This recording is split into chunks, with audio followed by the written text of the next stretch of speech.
এক ছিল কালো কাক। দেখতে একটু কালো, তবে খুবই চটপটে আর কৌতূহলী।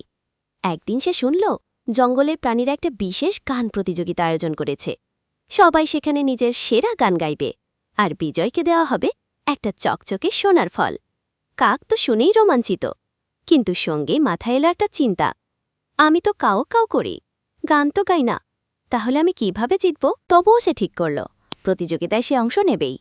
পরদিন সকাল সকাল হরিণ, পাখি, বানর, হাতি সবাই এসে হাজির। সবাই গাইছে মধুর গান। বুলবুলির সুর শুনে তো সবাই মুগ্ধ। শেষে এলো কাকের পালা। সবাই একটু হেসে বলল, কাকও গান গায় নাকি? কিন্তু কাক ভয় পেল না। সে বলল, আমার গলার সুর যতই খারাপ হোক, আমি চেষ্টা করব মন থেকে। তারপর সে গাইতে লাগল, কাও কাও কাও, আমি কাক, গাই গান, মন থেকে বাঁধি টান।